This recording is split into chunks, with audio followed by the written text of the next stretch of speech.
हम तकरीबन 12 साल से आ रहे हैं जा रहे हैं, ऐसा मसला कभी नहीं हो गया। जो अभी इस दफ़ा हमको परेशानी झेलनी पड़ी है ना, और ट्रेन भी रास्ते में अभी हाईजैक हुई है। अभी आपके सामने हम लोग सिब्बी से कोयटा तक नहीं जा सकते, इतना हम लोग डरे हुए हैं।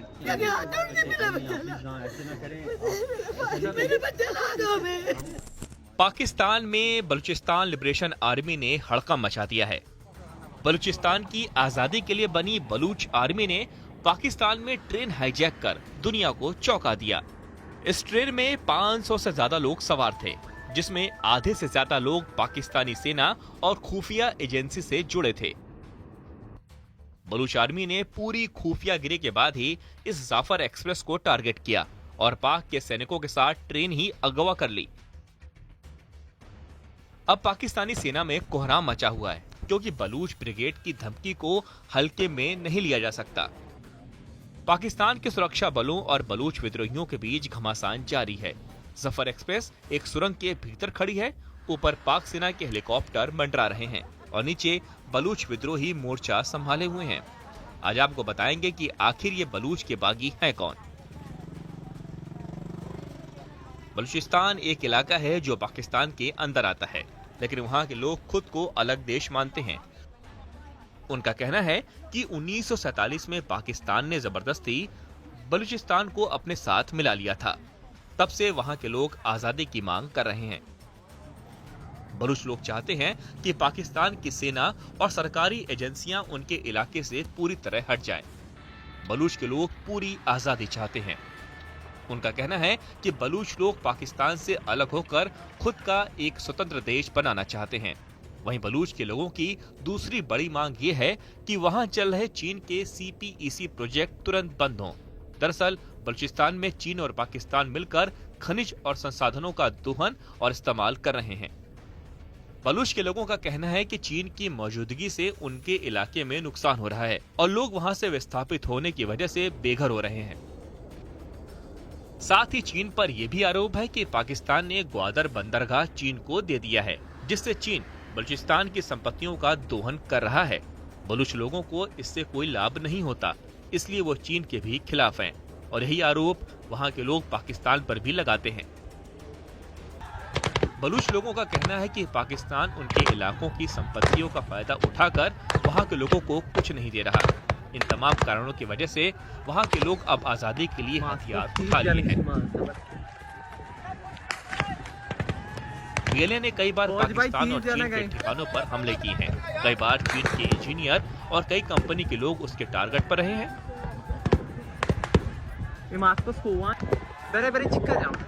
अब वहां के लोगों ने एक ट्रेन को हाईजैक कर पाकिस्तान और चीन पर दबाव बनाने का काम किया है, ताकि चीन और पाकिस्तान मिलकर बलूचिस्तान से अपना बोरिया बिस्तर समेट लें। अगर ये टकराव बढ़ता रहा तो पाकिस्तान और बलूचिस्तान के बीच झगड़ा और गंभीर हो सकता है।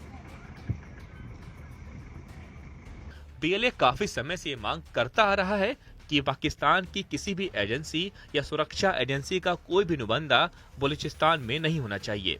दरअसल कई दशकों से बलूचिस्तान के लोगों के साथ पाकिस्तानी सेना ने बेहद ही अमानवीय बर्ताव किया है। बलूच की आजादी और वहां की आवाम के अधिकारों की बात करने वालों को पाकिस्तानी जेलों में ठूंस दिया जाता है। बलूचों की समस्या कभी भी अंतर्राष्ट्रीय स्तर पर नहीं उठ सकी। उल्टा पाकिस्तानी सेना का वहां दमन चक्र जारी है। यही वजह है कि पाकिस्तान की क्रूरता से आजादी के लिए बलूचों ने संघर्ष का रास्ता अख्तियार किया। 1971 में पाकिस्तान से बांग्लादेश के अलग होने के बाद बलूचिस्तान को मानो आजादी की राह दिख गई। करीब 25 साल पहले बलूचिस्तान लिबरेशन आर्मी ने 6000 से ज्यादा हाईटेक हथियारों से लैस अपने लड़ाकों की फौज तैयार की। बलूचिस्तान लिबरेशन आर्मी का गठन किया गया, जो कि आजादी की मांग को लेकर पाकिस्तानी सरकार और सेना के खिलाफ संघर्ष कर रही है। लेकिन साल 2006 में पाकिस्तान ने इसे आतंकवादी संगठन करार दिया। ये समूह बलूचिस्तान में सुरक्षा बलों, सरकारी इमारतों और चीनी सेना और उनके वर्कर्स को टारगेट करते हुए कई हमले कर चुका है। अब अपने राजनीतिक कैदियों की रिहाई के लिए इसने ट्रेन हाईजैक कर पाकिस्तान सरकार और सेना की नींद उड़ा दी है। पिछले कुछ सालों से कई बलूच अलगाववादी गुट उभर रहे हैं, जो पाकिस्तानी सेना के खिलाफ राजनीतिक हिंसा को अंजाम दे रहे हैं। बलूचिस्तान लिबरेशन फ्रंट और बलूचिस्तान लिबरेशन आर्मी सहित इन समूहों के टारगेट बलूचिस्तान की आजादी हासिल करना है। बीएलए कई सुसाइड अटैक और बड़े हमलों के लिए भी जिम्मेदार रहा है। मजीद ब्रिगेड को बीएलए का सुसाइड स्क्वाड माना जाता है, जो कई हाई प्रोफाइल हमलों में शामिल रहा है।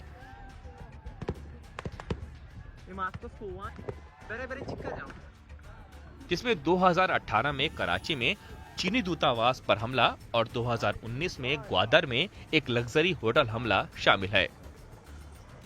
लेकिन साथ ही बलूचिस्तान में बाहरी घुसपैठ के खिलाफ भी इन्होंने अपना विद्रोह जताया है।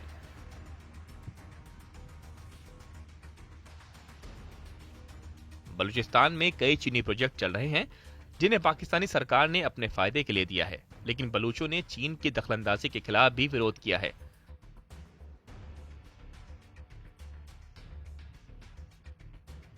बलूच में जैसे जैसे चीन का प्रभाव बढ़ा, वैसे वैसे बीएलए ने हमले तेज कर दिए।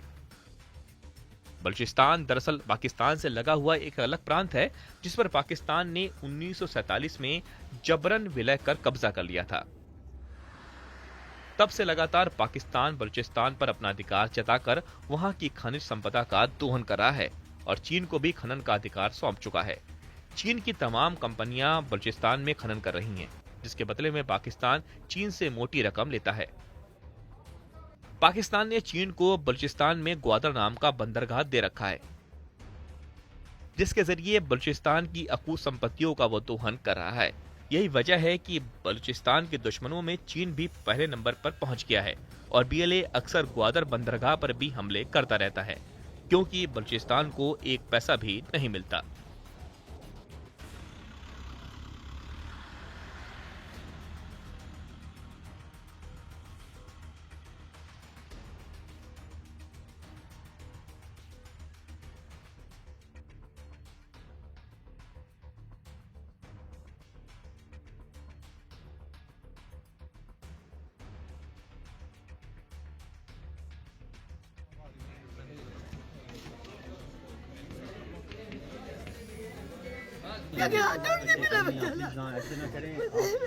मेरे बच्चे ला दो,